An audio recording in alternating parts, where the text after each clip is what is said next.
Awesome. Okay, so welcome everybody to our final live webinar. Wow, I can't believe that we're here already.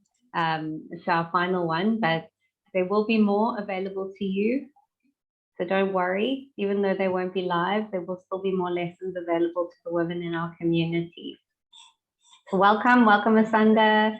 My name's Angela, if you don't know already, and I'm the product manager for Khwela Womxn. And Asanda is our CEO and co-founder. Yes, I was gonna do the intro, but thank you. It's always nice to be introduced, but yeah, I'm excited to be here as well. Yeah, this has been quite a nice journey to do these webinars and to also hear the feedback from everyone that attends them. So I really appreciate the women that have showed up for themselves today. Yeah, me too. Before we get started, I just want to launch a super quick poll to see how everybody is feeling today. Asanda, how are you feeling? Today, I am feeling, what's a word? I would say energetic, because I already had 2 cups of coffee, but at the same time, energetic for this. How are you feeling? I'm feeling open. I'm feeling very open today. Yeah. I see that it looks like we've got 50% tired and 50% curious so far. I hope we can shift that tired energy to the energetic feeling Asanda's going to rub off on all of us. Yes, I can share some of my coffee body energy with you. Awesome. Okay, there we go. So we've got 1/3 of the room feeling curious and 2/3 feeling tired. So yeah, let's try shift that.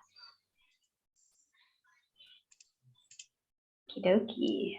So just a quick reminder, if you guys have any questions, please pop them in the chat for us. We will be checking the chat throughout. So yeah, don't be shy. Also let us know where you're dialing in from. We are in sunny Cape Town. It's so nice and warm today. I was sitting in the sun like a lizard. I've been enjoying the summer days as well. Well, summer days in winter. Yeah. Cool. So I'll kickstart. So today, as you know, that we're talking about my inner shadow. The harsh reality is that our lives and the turning goals depends on our choice of how we see ourselves. We choose our attitude. We choose whether we are the master or the victim of our lives. We choose and confirm this through the stories that we tell ourselves and others on a daily basis about our journey. So in today's masterclass, we're going to focus on delving into self, explore what trauma is, and how to work through our shadow self, storytelling or narrative therapy, and what it means to be anti-fragile. So Viktor Frankl says that everything can be taken from a man, but one thing, the last of human freedoms, to choose one's attitude in any given set of circumstances, to choose one's own way. Yes, many things are out of our control and influence, and in those times, all we can control is how we approach or respond to it. So Angela, do you remember which module we also covered this beautiful quote? Yes, I remember in module 5.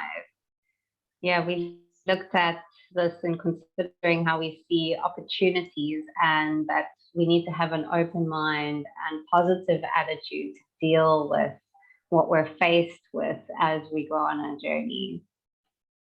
Amazing. Yes. Yeah. Thank you. That is exactly where we covered this beautiful quote by Viktor. I'll hand over now to Angela to take us through what it means to delve into self. Okay, delving into self.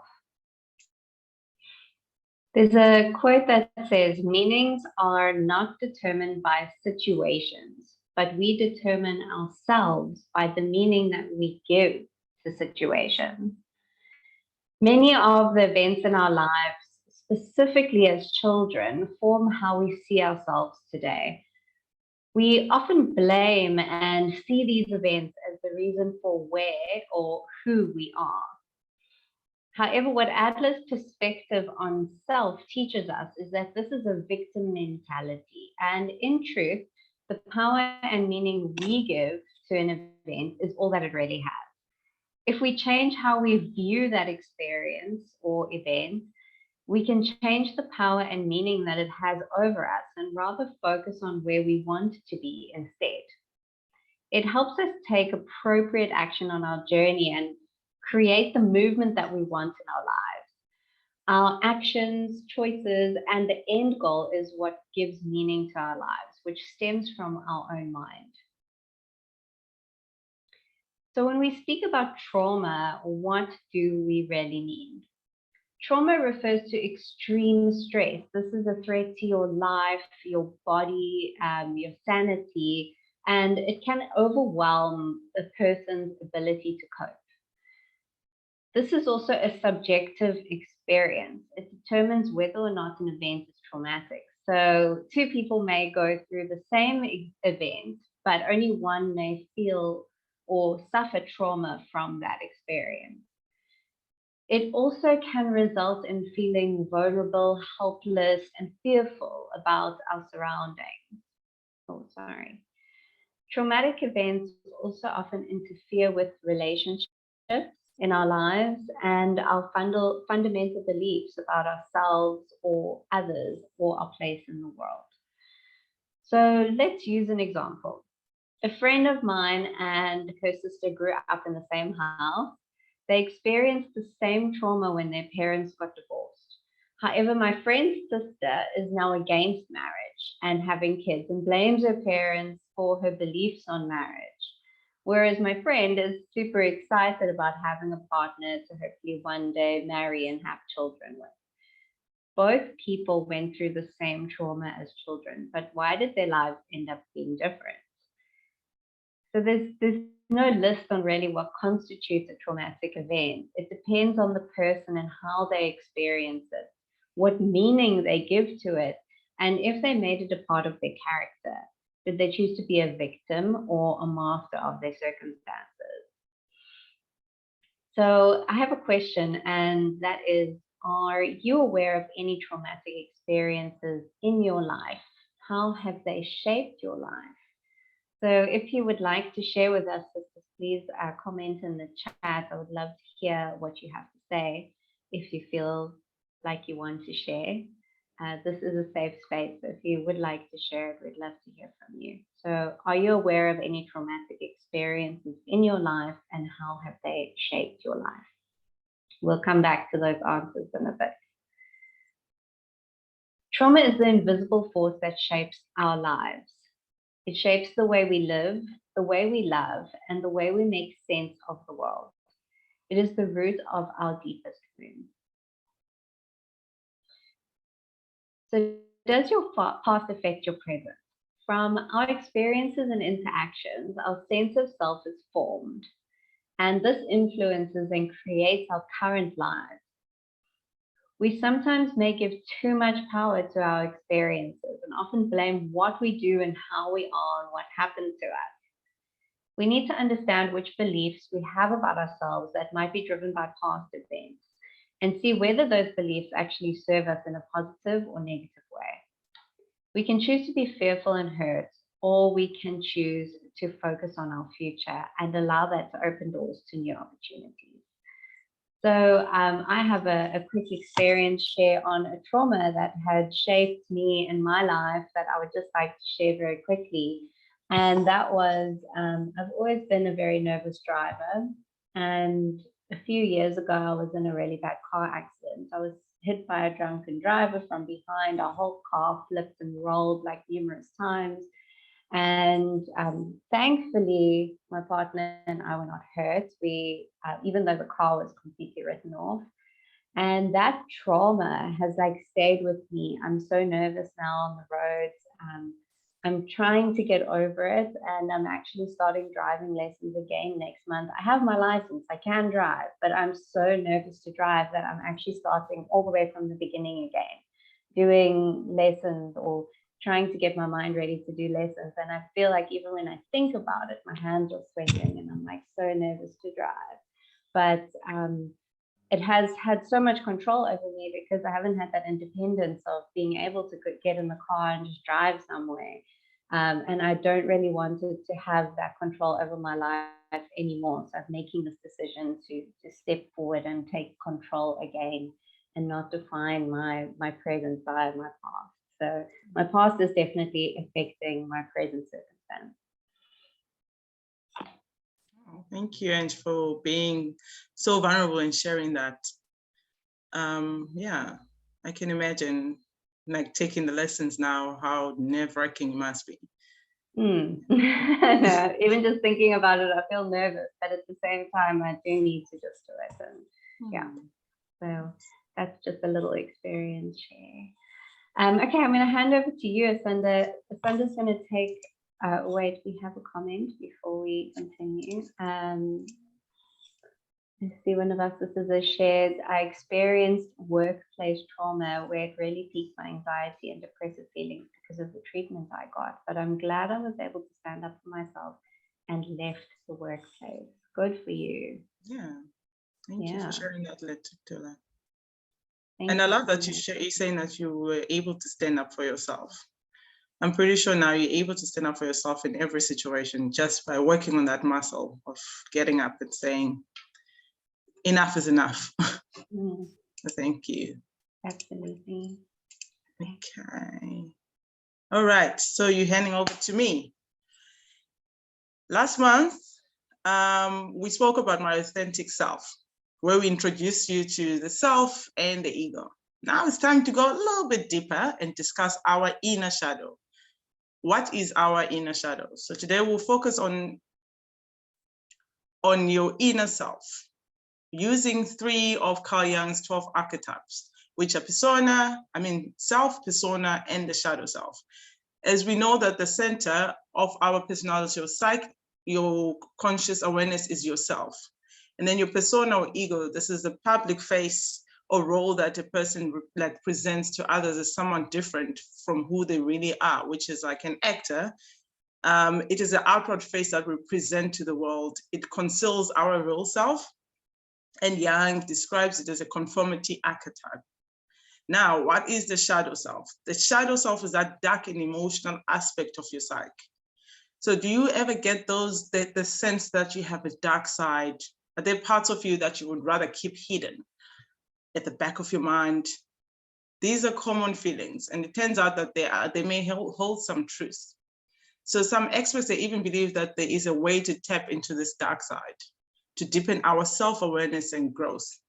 So we do this through shadow work, and it explores the side of you that stays out of the view. It's something that you can do within therapy, and if you're confident enough to do it by yourself. Angela would launch a poll quickly before I continue.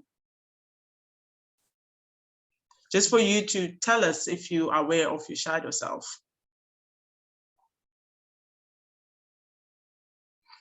Angela, tell me, how do you deal with your shadow self when it comes out to play? Sure. This is something I've actually been working on recently. I notice my shadow is there under the depths when my ego pops up. So that's a way that I actually recognize that my shadow is below the surface. So recently I've been dealing with the fear of rejection, and it's in the workspace, in my personal life. And I find that my ego doesn't let me share when I've been rejected and puts on this persona. Because I don't want people to see me as less than perfect. So when I see this, I think, okay, why? And then it helps me look deeper into my shadow. And that's how I realized I have this deep fear of rejection. And when I actually sat down and asked myself, because this is how I do it, I'll ask myself, you know, why am I feeling this way? And then I can delve into my shadow, and I'll sit down and have a conversation with myself, you know, like, what is this? Why am I doing this? And I use that 5 whys technique sometimes to get to the root of my shadow. And thinking about my shadow and understanding the reason why I have this fear of rejection. It's taken me all the way back to childhood traumas, things of like not being included. And it's helping me kind of deal with it now, like understanding where it comes from. Yeah, so I sit down and I have a chat with myself. Amazing. It's scary, isn't it? Like having that sit down with yourself. It's easy to say to someone, we're having an intervention, but having that intervention with ourselves is quite scary. I think I also do the same. I just have that conversation with myself, sit myself down and ask myself why, like, and become an observer, especially, and say, why is this happening? And also, I love that you mentioned the 5 whys. The 5 whys, as annoying as they can be, but they're really helpful. Okay, we have our results back. You want to go through them, Ange? Yeah, sure. So I see that we've got 17% of our group says that they will journal about it, which is really interesting. 50% say be in denial. I've been there, oh my gosh. And that another 50% say that sit down and have a conversation with yourself. Okay. That's amazing. Thank you. Self-awareness is also really important. I like that you are aware that how you deal with it. So thank you, Angela, for sharing that. And also, like, I also want to continue, as Carl Jung says, one does not become enlightened imagining figures of light, but by making darkness conscious. So we all have traits that we're proud of, and also we do have traits that we don't feel confident about. Some of these traits, they may trigger or embarrass us, so we hide them from the public view. These parts of your shadow or our shadow is like, it's our shadow self, and it longs to be heard. However, it's not always easy to come to terms with our shadow selves. Many people tend to repress these hidden parts of themselves to avoid having to confront the darker side. Even though the shadow still exists, it gets pushed back and forgotten. But repressing your inner shadow can have dangerous consequences. Most often, the shadow manifests itself as triggers, emotional reaction that we haven't fully dealt with, but bubble up to the surface under either the right or wrong circumstances. So it takes training, self-awareness, guidance, and courage to help you face your shadow self in a healthy way. This is exactly why shadow work exists.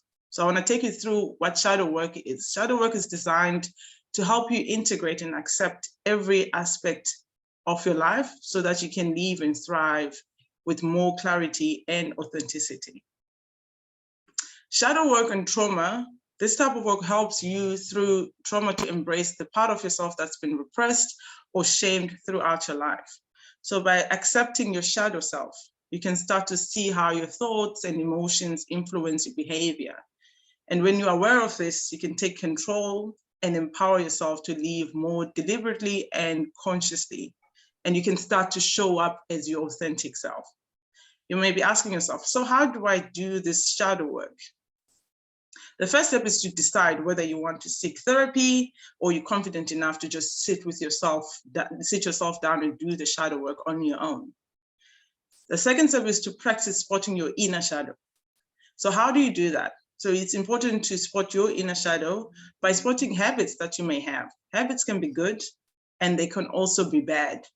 So question for you, what patterns do you tend to replicate repeatedly in your life that you feel that are holding you back? You should also pay attention to your triggers to spot your shadow. Triggers remind you of past trauma, which is usually associated with your shadow, as Angela has shared with us about a fear of rejection. Those triggers are messages to help you realize your shadow wants to be seen. You can also spot your shadow by noticing yourself projecting. That's something that I also struggle with. I project quite a lot. So one way you can do this is by using a mirror technique. To practice a mirror technique, pay attention to how you think and feel when you interact with others. When negative feelings come up, ask yourself if you may be projecting. Number 3 is think back to your childhood. Angela shared a little bit that most of her trauma or fear of rejection stems from her childhood. So explore what parts of you may have been treated bad or lesser when you were a child, which emotions were you punished for having. Like many children, they get told to get over the anger or sadness. As a result, these emotions, they get repressed. And then we grow up believing that they're bad and that we're bad for having them. For example, for me, I was told that crying is a sign of weakness and I'm going to get thin from just crying and crying. So I still see it as a sign of weakness, crying in front of people. 4, avoid shaming or being ashamed of your shadow. Embrace your shadow and have compassion for yourself. Remember, it's tough not to feel accepted, including especially by yourself. Practice loving words of affirmation towards yourself, including your shadow. I trust in you, I believe in you. You can add your own words into that. 5, meditate or pray, whichever way works for you, to observe your triggers. Notice the triggers that cause emotional reactions within you. Then you can meditate or pray on them so that you can step back and observe what's happening. So you become an observer. Become an observer without being judgmental. And then when your emotions come up, allow yourself to have them. Keep a journal. Most of you have mentioned that you journal about your shadow when it wants to come out. So keep a shadow journal, which is a safe and practical way to express all of the sides of yourself. You can let out all your thoughts, both light and dark, using a written word. Make it a daily practice to sit yourself down and write in your journal. Don't censor yourself. Write whatever comes up without overthinking it. 7, express your inner shadow artistically. I know some of you have mentioned when you apply that you either like do music or art or any other form of art. So art is a powerful way to let your shadows like self-express itself. You can especially if you're not like finding journaling as beneficial. Allow yourself to feel all the emotions that you need when you are creating art, even if they're dark. Express them while you're using the medium of your choice. This can be painting, sculpturing, dancing, singing, creating a collage, whatever it is. Don't be afraid to be spontaneous. Create what your inner self wants to create, no matter what it looks like. And lastly, start an inner dialogue. This one is a weird one. Even when we were like practicing with Angela, I said that this is a weird one to do, but we've seen our parents doing it, like having conversations with themselves as they're cleaning or whatever. So you can learn from your shadow self by having that inner conversation with it. To do this, you can use a process to meditation, similar to meditation. Ask your shadow self some questions and wait for an answer. Keep an open mind, even if it's weird. Take the note of the answer and make sure that you're listening without judgment. Yeah, so moving on to the benefits. The benefits of shadow work is that it helps you gain more confidence and self-esteem. You improve your creativity, you build relationships with others, practice self-acceptance, which is a big one, discover your hidden talents, improve your overall wellness, and then increase your compassion towards yourself and others, and even have a better clarity of where you're going or where your journey is heading. Yes. Angela, which one of these steps of doing your shadow work is mostly exciting for you? I think that, thinking back to my childhood, meditating, journaling, that inner dialogue, I feel like I'm already a little bit crazy and talk to myself fairly regularly. But I think that the benefits that excite me the most are building better relationships with others. When that fear of rejection pops up and I create a persona of like being okay when I'm actually not okay, and I'm not being 100% true to myself and to the people around me. So I think that will help me build better relationships and just kind of improve my overall wellness, mental wellness. I think it's so important these days, focusing on mental health and not getting stuck in my head too much. How about you? Yeah, also like for me, one of the benefits that stood out was improve your creativity, because sometimes I feel like I'm not a creative person. But doing the shadow work, then I can actually know what it is that I'm really good at. Yeah, it's still like some part of my journey as well, like getting to know that shadow self, because it's something that for a long time I feel I've been telling myself it's a bad side, but no one should see. No one wants to see that. And I also am not ready to see that. But now I feel like I'm ready to do so. Yeah. And I love how when you said, expressing yourself creatively, how to do it with no judgment, like not expecting any particular result or outcome of whatever you're doing, and just doing it for the love of just being involved in that moment. And I think that that's also so important. Exactly. Thank you. Okay, we're going to hop over to storytelling. Okay. So we don't describe the world we see. We see the world we can describe. We see the world not as it is, but as we are, or the way that we've conditioned ourselves to see it through the stories that we tell ourselves. When we open our mouths to describe what we see, we in effect describe ourselves, our perception of our own reality. Remember the ladder of perception that we did in module 7. We discussed how our own experiences shape what we see, and we give meanings to things from our own experiences. Narrative therapy is a great way to tell ourselves stories. But what is narrative therapy? Narrative therapy aims to separate the individual from the issue and externalize problems instead of internalizing them.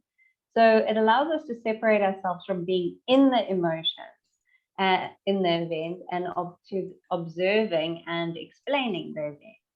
It gives us an opportunity to look at the problems or the feelings by taking a step back instead of taking it so personally and immediately identifying ourselves with the event. So we know that we are not what happened to us. We're also not what we do. In narrative therapy, we can heal ourselves by unpacking and reframing our stories.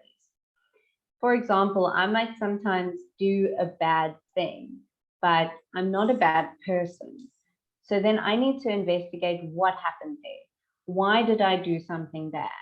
What would I do differently next time? And how do I learn from that experience? But just remember that the experience is not me. I am separate from it. So one of the most basic therapeutic principles in narrative therapy is that we find meaning and healing through telling our stories. So you can tell your story by journaling, like some people had mentioned that they find journaling effective. You can also do this in a written way. You can record your voices like audio, or even keep video diaries on your phone. You could share your story in safe spaces with friends, family, or a support group of people who've been through a similar thing. The more effort that we put into telling our story, whether it's to other people or to ourselves, the easier it gets to tell, to hear, and to deal with triggers when they pop up. So it helps us gain an understanding of ourselves and the situation from a different perspective and stop defining ourselves by our experiences.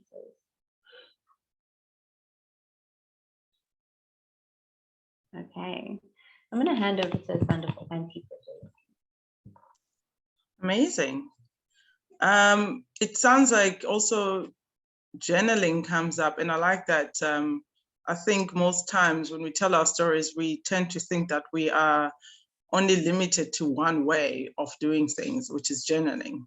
But now also, like as you were sharing, I learned that I can use as many, ways of actually sharing my story. I am allowed to use as many ways to actually share my story. Okay, talking about sharing our stories and learning. So today we're going to touch, as we've shared, that we're going to touch on antifragility. Antifragility is required as we learn and develop on our journey. Here's the problem when we try and learn new things to change. We set out something to do regularly. So it's either exercise, meditating, writing, creating something, etc. We fail at it, then we fall apart. We might beat ourselves up, get discouraged, and give up. This is a fragile, non-resilient approach. Maybe we try this a half dozen times, and eventually we think something is wrong with us. There's nothing wrong with us. Angela did explain that. We're not the experience. The problem is with the fragile approach of falling apart when we fail. So anti-fragility in many ways is your perception of growth and learning, how you give meaning to the challenges and experiences that give you an opportunity to develop. As such, you need to frame your story the right way to help you build anti-fragility into your journey. As you are on this journey with Imbokodo, I want you to look at these ideas for the key ideas for anti-fragility. Expect stress, failures and challenges. They are part of life. Design your system not only to be resilient, but to get stronger with stresses and failure.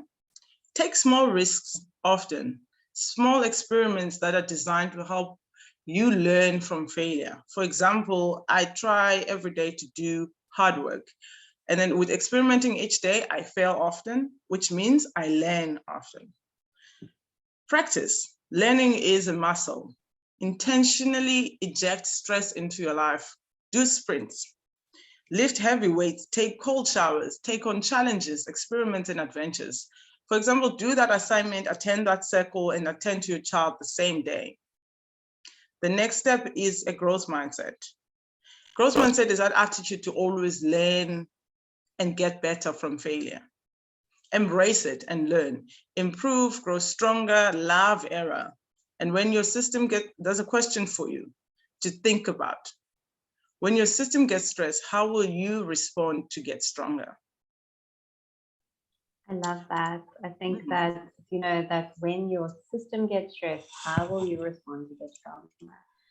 Oh, wow. I feel like I would go for a walk, meditate, have a long bath. I used to have this unhealthy habit of eating when I feel stressed. So, and I wouldn't crave healthy food, crave junk food. I just want junk food because it's making me feel better, even though I'd end up feeling worse afterwards. So now I'm trying to, you know, create healthier ways of coping rather than just eating. How about you, Asanda? How do you respond? I love that you're also self-aware that most of your habits might be like bad for you, like such as eating junk food.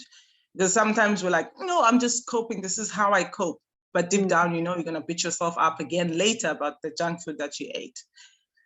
For me, like every time I get stressed, my body tells me. So I feel like sometimes I'm quite lucky that I am aware of that. So my back gets really stiff. And for me, it's easy to just either like I meditate in that time and I know that it's not going to go away right away because I'm stressed, but meditation kind of helps me get to the point where I'm like, okay, I'll meditate, maybe an hour later, I'll feel better. But now because I'm a new mom, it's a struggle to meditate because there's another person that just wants attention. But I try and go and play with it and get away from whatever that was stressing me and just go and look at those beautiful, like that beautiful gummy smile and forget about it for a little bit. And it helps me. Sometimes I just tell her what's going on and we have that conversation, which sometimes, you know, she doesn't understand and I don't understand her language, but it helps to just have that conversation. Yeah, that's what I do. You can let us know also in the chat, what do you do? Okay, so moving on to some ideas to use on your journey with its challenges. First one is to do small experiments, which are designed to learn from failure. Small is good. Big and bulky leads to failure when big stresses happen. Instead, small means you are lean, you're easily adaptable, you're mobile, and you can shift easily. Small experiments such as training in unprocrastination by doing daily training experiments. And you learn from this each day's experiment and you get better with time.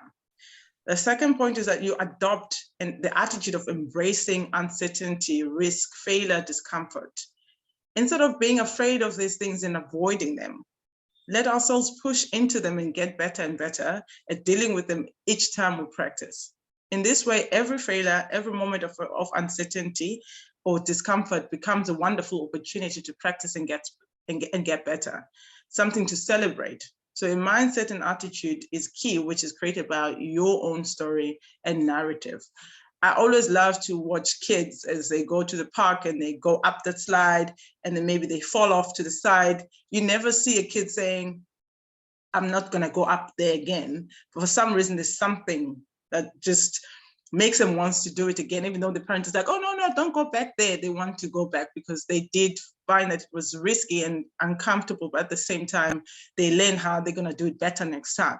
Which side they're not going to lean to. Yeah, it's just always amazing to watch kids. And I feel like I can take that attitude and just, adapt to that. Do weekly reviews, use them to learn, adjust, and continually improve. Log each daily experiment, and then ask yourself, how did you do that today? What went well? What got in the way? What can you learn and adjust going forward?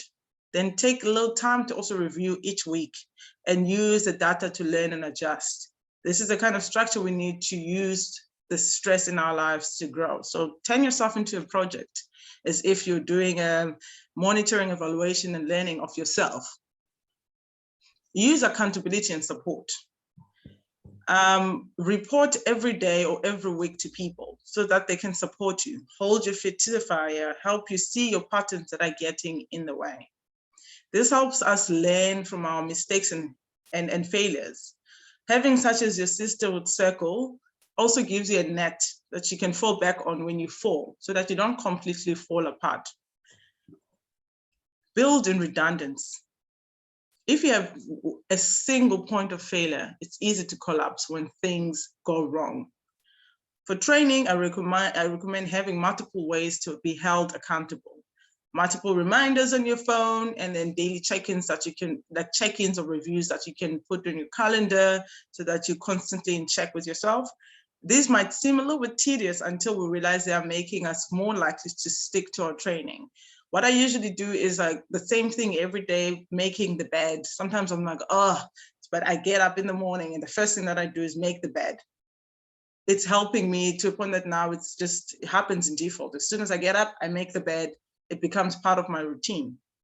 Reduce things that make you feel more fragile. Smoking makes you more fragile, as does unhealthy eating. Angela touched on unhealthy junk food. So what makes our training more fragile? Complaining, resentment, and similar negative thinking habits. Try to reduce these to improve your overall resilience and anti-fragility. Also consider your pies. Check in with yourself physically, intellectually, emotionally, and spiritually. What I also do to reduce my complaining or resentment is to actually sometimes shut my mind up. I've given my mind a name. I call her Regina George. So every time she's complaining or being, coming up with all those limiting beliefs, I'm like, Regina, this is not the time. I need to focus and get this. I can do this. Be kind to yourself, but overcome your tendencies. Beating yourself up doesn't help. It only makes you more fragile. It is tremendously helpful to learn to be compassionate with yourself. That is said, it's also easy to let yourself off the hook. So it helps to bind yourself when you're in your best frame of mind in a commitment contract. Tell your best friend or tell people that are close to you. For example, if I don't meditate every day of this week, I owe you 100 rands or whatever that you can afford. I will wash your dishes, I'll do your laundry. Don't let yourself make the training a challenge easier for anything, even in the coming week. Seek opportunities in everything. It is an anti-fragile idea to take advantage of opportunities. When good opportunities arise, be able to take advantage of them. For training, it's good to learn to see opportunities to practice in everything. One person that really inspires me when it comes to opportunities, my co-founder, Kim, she sees opportunities in everything and she goes for them. She sees an opportunity, she learns about it and she's like, let me grab that opportunity. Even if sometimes it's not gonna be a great opportunity, but it's the practice that is behind that. Yes. That is the 9 steps of how that will help you on your learning path. Thank you. And I think when we're on that learning path, there are a few questions that we can ask ourselves. The first is, what are the things that are making me or my business, you can use this for your business as well, fragile? Sometimes this could be something like smoking, unhealthy food, like we've discussed, negative thinking, maybe even the inability to receive feedback, being in debt, or having too many possessions, etc. The second is, what is the worst thing that could happen if I fail? That is such a great question. Can I create a plan A, B, or even C to fall back on? And the third one is, what kind of support network can I create, or do I already have, that can help me recover quickly when a stressful event or failure happens? So a lot of the time we actually have a support network already, but we get so caught up in our minds that we don't actually think, okay, I don't have these people to fall back on, you know. So look at what you already have, and if you don't have one, we can create one. The next is, how can I plan for the worst case and best case? And I like this because we're preparing for both ends of the spectrum. And also, if I have to, can I step out of my comfort zone? That's also a question, you know, that's part of that. Sometimes that worst case scenario may feel like a worst case, but actually it's because it's pushing you into something that you're not comfortable with, a little bit out of your comfort zone. But maybe that way you're getting pushed into a learning zone instead. And the last one is, how can I recognize an opportunity in a difficult situation? So what is something positive I can take from this experience?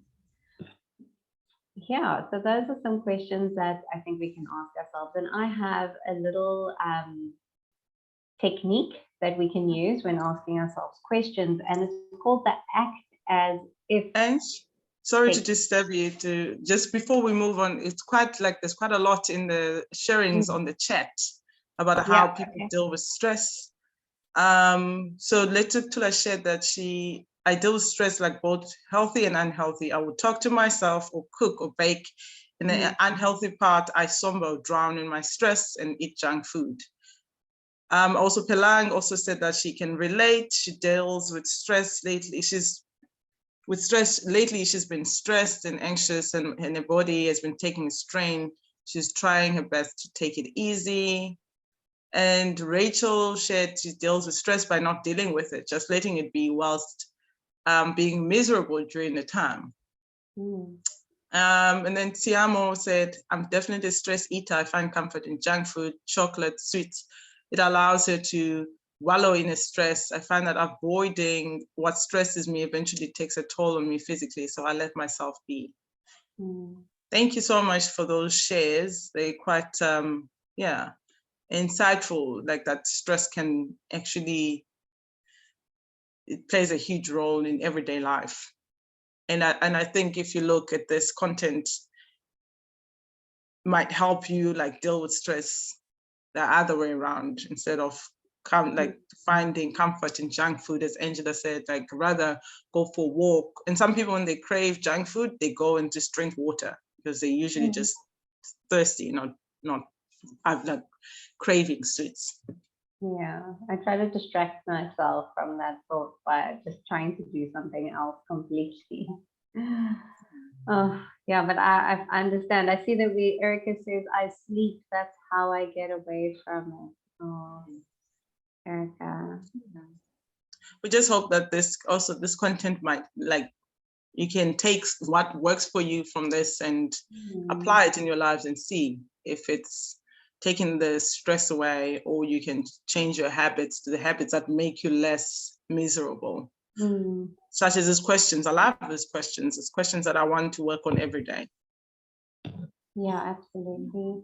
And I also think, you know, even just by commenting in the chat now, saying like what you do to deal with your stress is already giving us like more degrees of self-awareness. It's like, oh wait, I actually do this when I'm in a stress situation. And that's often the first step, like being able to recognize that reaction and what you're doing automatically, and being like, oh, maybe I'm actually stressed out and I'm doing this as a coping mechanism.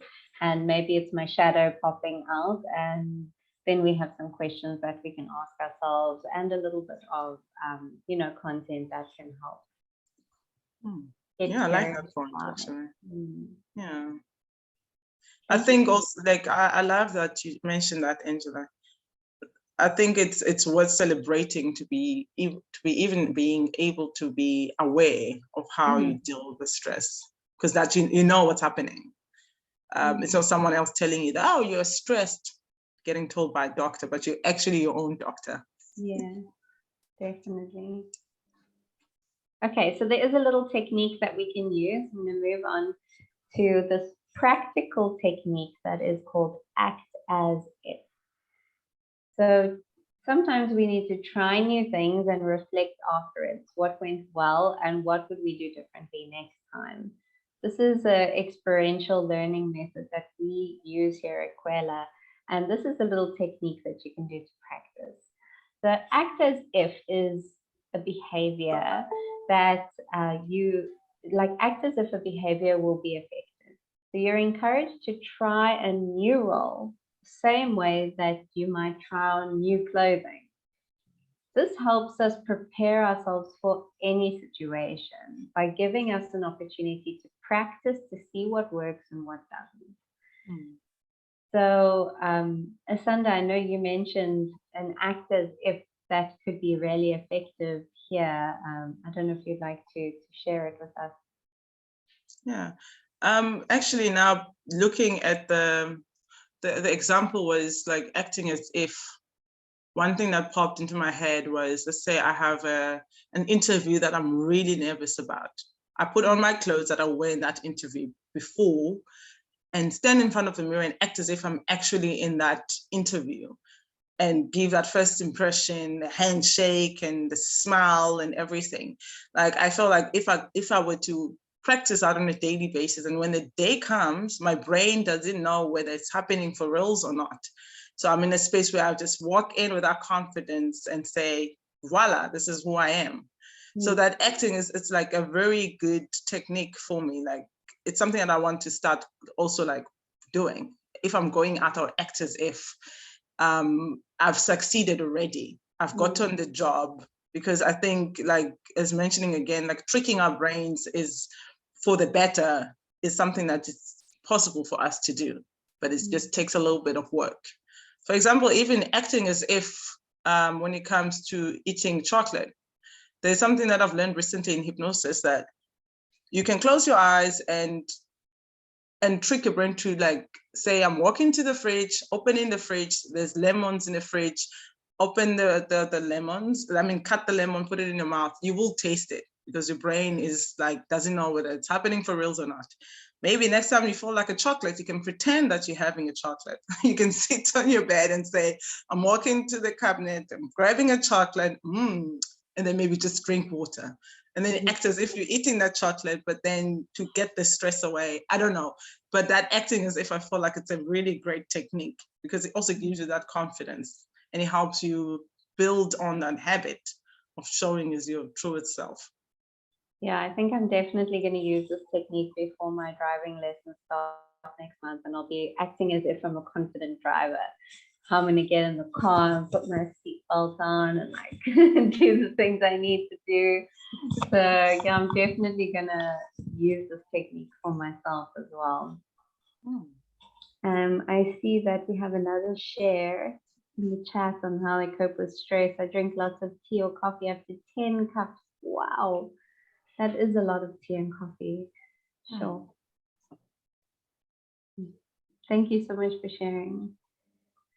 Palang says, Sanda, always do that too when I go to an interview. I act everything out and it kicks in my confidence to full blast. That's awesome. That's wonderful. You see how much power you have over your own mind. It's incredible. Just by doing that. Yeah. Thank you, Palang, for sharing that. Thank you. Okay, let's move on to our next section. So this is our final section, and we're just going to discuss a little technique that's part of your homework today.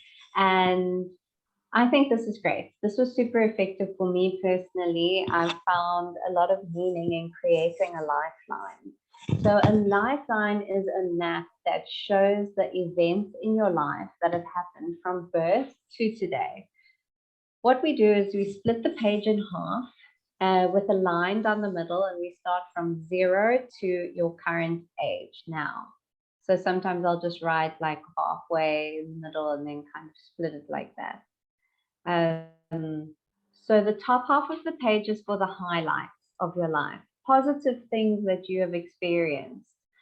And the bottom of the page is the lowlights, negative things you've experienced. So, I mean, even you can take a look here. It's like death of a parent, achievements in education. So the highlights are at the top and the lowlights are at the bottom.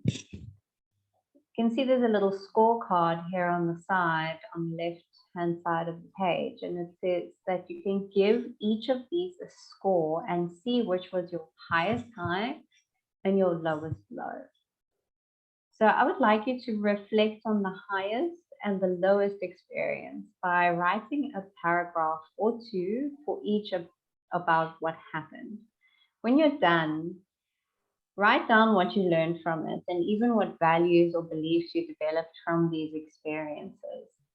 This is a deep and private process, but it will help you with self-awareness. And it'll also just remember to reach out to someone for support if reliving the negative experience is overwhelming for you. Asanda, I know there was another version of this exercise that you mentioned to me before. Can you share it with us? Yeah, so Angela has, thank you, Ange. So Angela is, it will be part of your homework, but it made my life easier when I was in coaching. It's like, it says list all the negative things that happened and all the positive things. You just like list each one of them, and you'll be able to actually track it and put it in the lifeline for yourself. As Angela said, it's a private process and you don't have to submit this. This is for you. So go crazy. So with that one, you list everything that happened in your life negatively, and then in negative sense, and then everything that happened in your life that was positive. And another thing that I always find it makes my life easier to put everything on this page and with the year. And also another thing that I've learned, it also brings so much awareness of where your fears and where your shadow self comes from. Because, for example, I was doing mine, and then it kind of highlighted to me the fact that I always find that I become friends with women that are older than me. Then I realized that at 3 years old, my mom abandoned me. And then it brought out that that was a trauma and this was the reaction. So it's like, there's good and bad. There can be like something that happened that was really negative, but you could highlight how it shaped you in a positive way. Because now, not that I'm saying having mommy issues and latching onto older women is it's a positive thing, but I feel like it is, because now I'm able to have better relationships with them, and somehow I'm able to have a better relationship with my mom just by learning from them. So as you listed, it can be negative, but you can, as Angela said, you can put a paragraph together. There could be things that are positive about it. They have shaped your life. Also in this lifeline, you can just, for example, that one is not good. Challenges at work, for example. So that's a negative one. But maybe a positive one can be, I was able to stand up for myself at work. So yeah. Just like go crazy and don't censor yourself, write everything. And Angela, something you mentioned yesterday, if you feel like this is something you don't want anyone to see, burn it. Have a kumbaya around the fire and just sing kumbaya and burn it afterwards, as a way of just letting it go and making sure that no one ever sees it. Yeah, have a little burning ceremony. But yeah, I love that how you mentioned that, you know, a negative experience may have a positive outcome. I think for me, when I was going through mine, one of the most significant negative experiences that I had was like, I was in a really unhealthy relationship in my early 20s, like late teens, early 20s. And I found out that he had been cheating on me with one of my best friends. And we had been together for like a really long time. And it was a very difficult time. He was emotionally abusive and that, and I came out of that, and it took me a very long time to kind of get to where I am now. But that experience taught me my self-worth. It taught me what I will and will not accept in a relationship. It taught me to value myself and to love myself. And even though it was so hard and one of the most difficult things I've been through, it was such a positive outcome in the end. So I think just being able to reflect, write down that paragraph of what happened, say what you learned from it, and also what values or beliefs have stemmed from that. I think that also helps me with my fear of rejection. Doing the lifeline when I was younger, I wasn't included in a lot of things. I wasn't allowed to have certain friends because my parents were very religious and also very controlling. So I often felt outside and not included in the crowd. I always felt separate from people. And that's, I think, where my main fear of rejection stems from.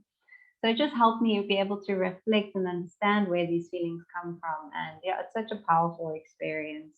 And burn it if you really don't want anyone to see it. Thank you, Angela, for sharing that. Thank you. Yeah, amazing. Are there any questions, comments? Yeah, I would love to hear from you guys if you feel like there is. In the meantime, we're going to just do a little one-word checkout and see how you're all feeling now. I am feeling connected. How about you? Yeah, I feel, I don't know, I feel a little bit liberated.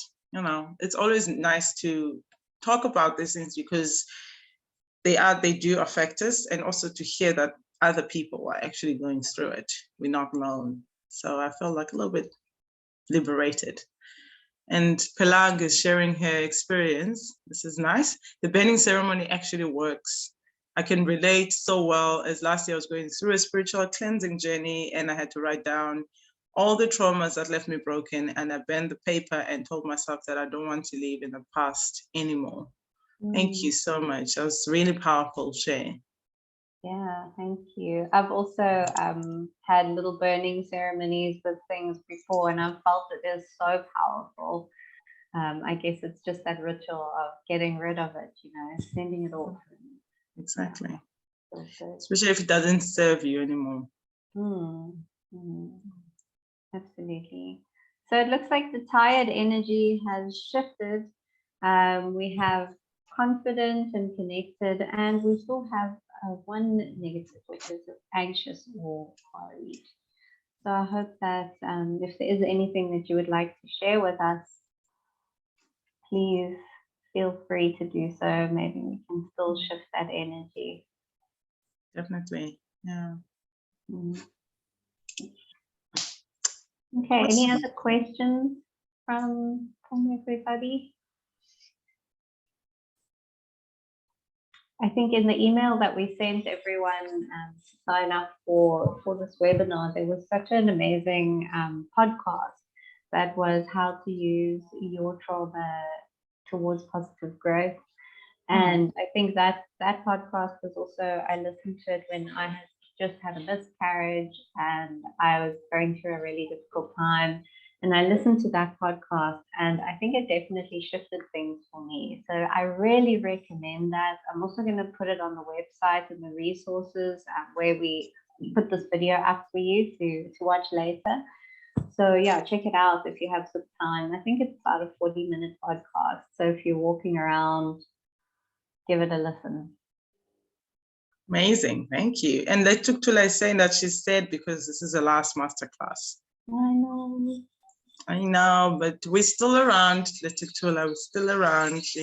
You can also, if you miss us so much, you can go back and rewatch everything. Yes, you can. And we're also going to be uploading a couple more. So I did one on self-love the other day, and they're all going to be on YouTube and on the website. So yeah, if you feel like you need some more, there is more coming. There will be some resources for you for a couple of months at least. Definitely.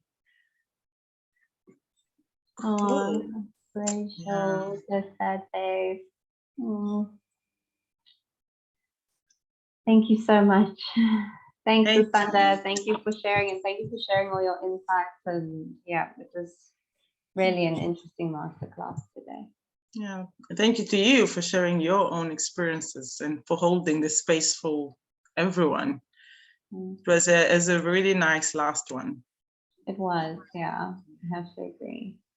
Thank you, everyone, for showing up. Thank you. Have a wonderful day. And we'll see you. We'll see you soon. Definitely. Definitely. Have a great one.